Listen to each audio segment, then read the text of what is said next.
We don't need no stinking vitamin energy tonight, guys. We don't? No, we Oh, don't. all right, I mean, okay. you guys need it. Yeah. Go to vitaminenergy.com and order your BOGO, Warchant BOGO promo code and get your BOGO. But we don't need it. This was an electric night, man. Again, Florida State improves to 10-0 on the season. Third straight win against the Canes. Yeah. Jordan Travis goes to 3-0 against Miami.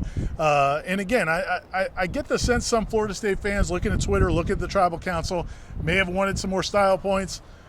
Don't worry about it. I mean, have you watched the Florida State Miami game? Yeah. I think you share the opinion that man, any win is a huge win. I do, and I think if you're a person of a certain age, which I am, and you're older than me, I mean, like crazy, a day, you're like couple days. Methuselah over here. When you've lived with this rivalry, there have been a lot of very good Florida State teams that have lost heartbreaking games to that program, and I could not help but get the sense.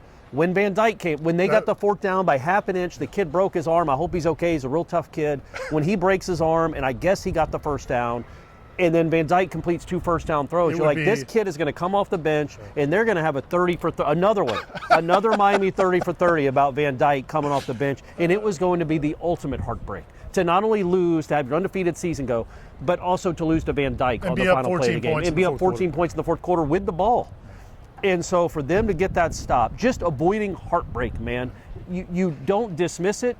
Don't worry about style points. If you keep winning, you're in good shape, and you're now 10-0. You've won 16 straight, and you just beat Miami for the third straight time. So do not dismiss that or take that for granted, because there have been better Florida State teams than this one that have lost to Miami and lost games like that. I think Florida State's now won like 10 of the last 14 against Miami, so it's nothing new for this program, but I kept thinking about it during the end of the game, and I was thinking about it when we were in the locker room or in the press conference talking to Jordan Travis and Caitlin Deloach, some of the veterans who've been around for a long time.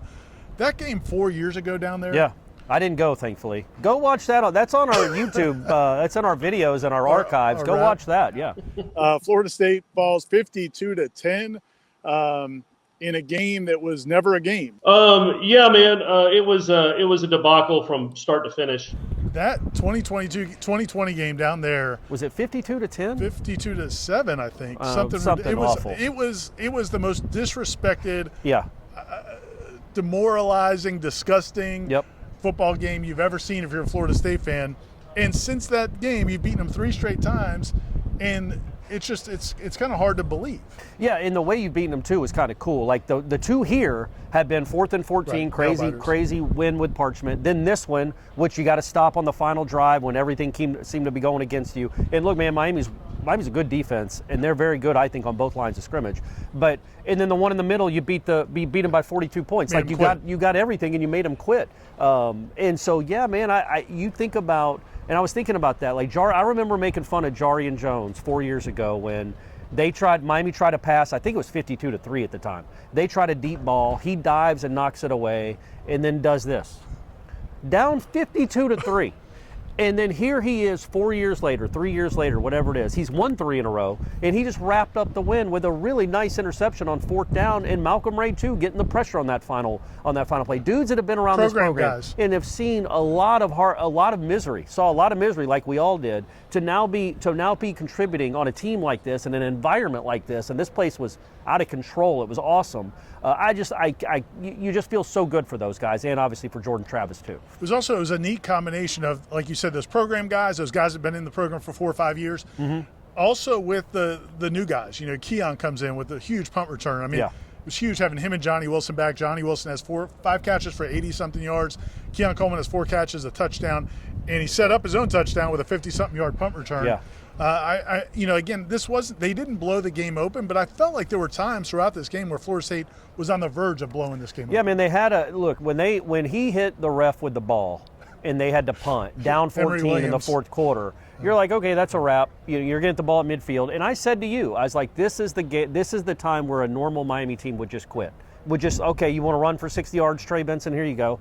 I thought it was going to be 34-13 in about 5 plays. Well, nope. They stopped you on a run again. They held Keon on a deep. They didn't call. Yeah. And then a play to Ja'Kai gets 7 yards or something. Then you give up probably the worst touchdown you give up all season. And that's how you lose games like this. You give them life. Like that. They weren't going to go down the field on you twice and you literally gave them an 85-yard touchdown on what it should have been an interception, and then all of a sudden it's a game. Right. And that's why I love that the defense got that final stop when they did. Yeah, and that's the thing. Like that, if it wasn't for that one play, which man was a fluky play, you guys can sit home and rip those players that were involved in that play. It's a fluky play. Like there's. Well, I might one guy have mentioned one of them in the column, but it's fine. You can rip the one guy. I didn't rip them. I just said it was inexplicable. I understand. Yeah. But my point is, it was a fluky play. Yes. It wasn't Adam Fuller. First and 15 from their 15. Right. They got 85. They get 85 yards on one play. Their field goal in the first half was also set up by tremendous field position. They got the ball at the 30-yard line. So really, you kind of gifted them, or they got gifted 10 points on offense. They're only 10 points in the second half, where after the onside kick that was unsuccessful, and then and then that play. So really, 13 of the 20 points were because I think the other touchdown drive was like a 8 or 10 play, 50-something yard drive. Like that was a real. They scored. They earned their 7 points. But the rest of the game, man, the defense was phenomenal. Well, look, and it had to be, just like it kind of had to be last week against Pitt. Now, Pitt and Miami are not Washington and USC when it comes to offensive football teams. No. They are not very good on offense. But Miami can run the ball. And what I liked a lot was I thought at halftime Florida State was in real trouble. Like real trouble. Like how are they going to get – because they got run all over in the first half, I thought. I think they ran for over 100 yards. The one kid had 80 yards at halftime. And then the second half – They start the half after recovering the onside kick, which I had no problem with, by the way. I like that call. There was no Miami guy in the picture, and it just took a crazy hop. That was really well designed, well schemed, well thought out. It was just a bad break. They rip off a 20-yard run on the very first play of the second half, and you're like, well, here we go again. They're going to run all over this team, and I feel like that was the last run they had. So credit to that defensive line, and credit to Adam Fuller, Randy Shannon, whoever was coming up with the run, the designs to stop the run, because they were blitzing, they were bringing dudes, they made the adjustment they had to make, and the defense won you this game. I mean, the offense didn't turn the ball over, which was great, but we can't say the offense played exceptionally well. It didn't. It didn't. But I really felt like there were 4 or 5 plays that were really close. Give Miami credit for stopping them. Yeah. But Ja'Kai Douglas, he's so close to scoring a touchdown. Yeah. There were a few plays where like Florida State was really close to being out the gate. Corey. Almost the out gate the gate. Was swinging open, and they didn't get them. But Gene and Tom on the postgame show, who I just talked with, they pointed out. I guess William Floyd, maybe on the broadcast, on the radio, or someone else was talking about how Florida State went with a lot more 3 linebackers in the second half. And they've been doing that a lot the last couple of weeks. I honestly think I kind of like them in a 4-3. I like Lundy, Bethune, and Kalen DeLoach. We'll see how Kalen DeLoach is. He got banged up late in this game. You might be able to arrest them next week. Might be okay. Just get back in 2 weeks, Kalen. Yeah. But I think that look is there's some versatility there. In the first 2 or 3 years under Adam Fuller, and going back to most of Charles Kelly's time, he also ran that 4-2-5 base defense. Yeah. And it felt like they really didn't have answers when teams were really good at running the ball. And this is a good answer. Those are 3 pretty good linebackers. They are, and they played well against, I think, a good rushing attack and good running backs. And again, like I said, I think that's probably the best offensive line you faced. It's one of the best defensive lines you faced. The line of scrimmage in the first half, I kind of thought you got dominated a little bit. Second half, not so much. Jordan Travis got sacked. Some of those were on him, man. Like he was not seeing it exactly. He wasn't, and he was kind of slow getting out. You would have thought his legs would be a positive, but they were an absolute negative in this game. He had 30 yards and lost sack yardage. But, man, look, he threw for 260. We're going to be in a Jordan Travis slanders-free zone for the rest of this. I'm just letting you know right now. Absolutely. Corey. But I'm saying you would have thought in this game that his legs would have been a positive. He had some weren't. Opportunities too. He got sacked a lot, and they were really bad sacks too, like big yardage sacks. But at the end of the day, he did hit some big throws. The one to Ja'Kai to set up the field goal to start the second half is a great throw. The throws to Johnny were on point. He threw it up to 4, he's going to make a play. I thought he made a couple other good throws to 4 that weren't caught. Right. But overall, man, he 260-something yards passing and 0 turnovers. Keep that. We take that so much for granted, all of us, not just you guys, but us too. Like, he's got 2 turnovers all season. We're in game 10. He's turned the ball over twice. What would that team's record be if they had 2 turnovers? This would have been a game of the century. It would have been 2 This would have been teams. number 4 versus number 3. Man. So I just appreciate the fact that he does hold on to the ball. He has not made horrible mistakes. And, and then give credit to Mastromanno, man. That guy was one of the differences in the game. Yeah, he was huge. Also, Trey Benson, just nice game. A couple of huge runs. I thought he ran better than he has all season. He ran super hard. Super duper hard. Yeah.